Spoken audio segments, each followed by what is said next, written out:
जय जिनेंद्र बच्चों, मैं जैनी धार्मिक पाठशाला में आप सभी का स्वागत करती हूँ।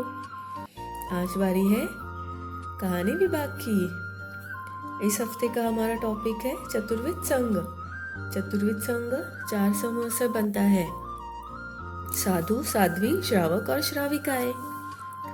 आज हम जानेंगे एक ऐसे श्रावक की कहानी जो कि है आनंद श्रावक की कहानी। जी हाँ, यह कहानी आप सुनेंगे तो ज़रूर आपको सामायिक के प्रति भाव उत्पन्न हो जाएंगे, जागरूक हो जाएंगे। तो चलिए सुनते हैं। श्रेनिक महाराज ने भगवान महावीर स्वामी से प्रश्न किया कि हे भगवान, मैं कभी मोक्ष में जाऊंगा? तो प्रभु ने कहा, हाँ जाओगे, परंतु अभी नहीं। अभी तुम मरकर नरक में जाओगे, फिर मोक्ष जाओगे। नरक का नाम सुनते ही राजा घबरा गया, डर गया और प्रभु से कहने लगा, नहीं नहीं, मुझे नरक में नहीं जाना प्रभु। कोई तो उपाय होगा जिससे मैं नरक जाने से बच जाऊं। प्रभु ने कहा, इस भाव में तुमने एक गर्भवती हिरनी का शिकार किया है और तुमने यह बात एक ही बाण से गर्भवती हिरनी और 2 बच्चों का शिकार किया है और अपने सैनिकों से उसकी प्रशंसा भी की है। ऐसे पाप किया है, इसकी सैनिकों से प्रशंसा की है, अनुमोदना की है, इसीलिए तुमने निकाचित कर्म का बंध कर लिया है। इसलिए तुम्हें इस भाव में पहली नरक तो जाना ही पड़ेगा। यह सुनकर राजा ने प्रभु के पैर पकड़ लिए और बहुत आग्रह करने लगा कि हे प्रभु, कोई तो उपाय होगा पहली नरक में नहीं जाने का। फिर प्रभु ने राजा श्रेणी को सांत्वना के लिए कहा कि जाओ, यह उपाय करो, तुम्हारी नरक टल जाएगी। फिर प्रभु ने राजा को उपाय बताए, 3 उपाय बताए। पहला यह तुम कपिला दासी के पास जाकर उनसे दान कराओ। दूसरा उपाय, काल सैनिक कसाई है जो हर रोज 500 पोड़ पक्षियों को मारता है, उसे कहो कि वो एक दिन यह ना करे। और तीसरा उपाय है, ये कहा कि राजा, तुम्हारे नगर में एक आनंद श्रावक रहता है, वह हर रोज सामायिक करता है। उससे शांत भाव से, मौन से तुम उससे एक सामायिक का फल ले लेना।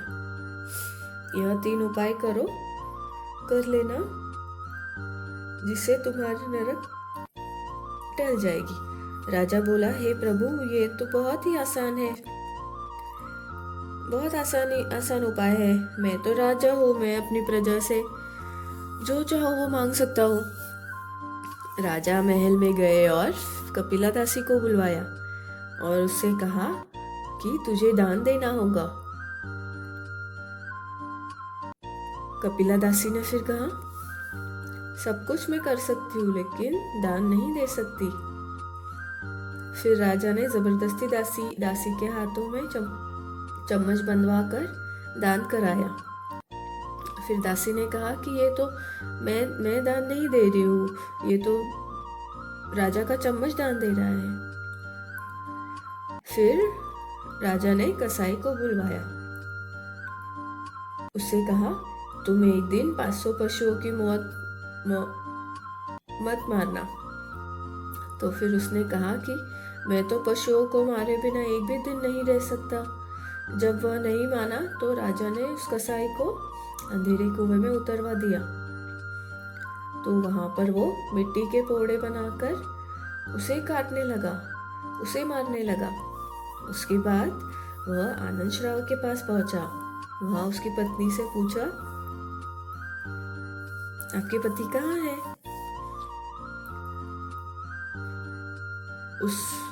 उसने राजा से निडर होकर कहा कि हे राजन, मेरे पति सामायिक कर रहे हैं। सामायिक के 48 मिनट तक वह किसी से भी बात नहीं करते।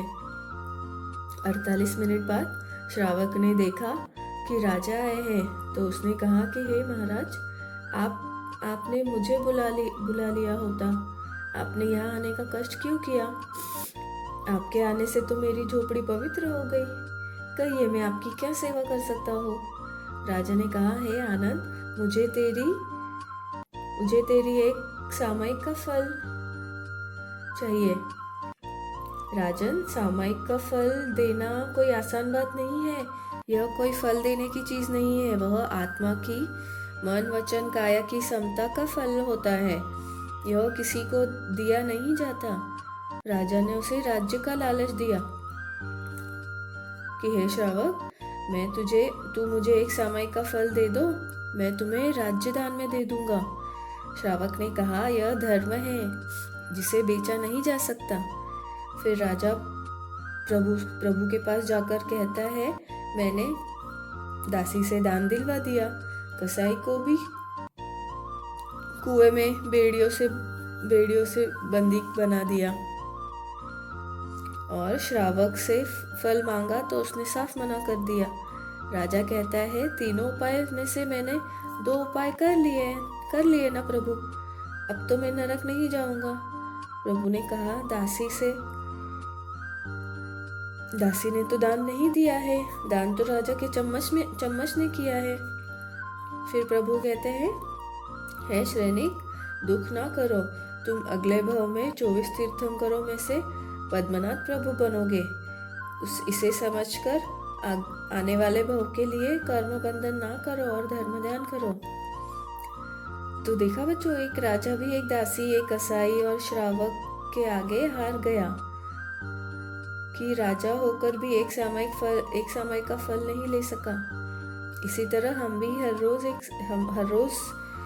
भी सामयिक का महत्व समझकर हर रोज एक सामयिक या फिर सवर करने का प्रण लेंगे तो हमारे ज्ञान और धर्म दोनों में वृद्धि होगी।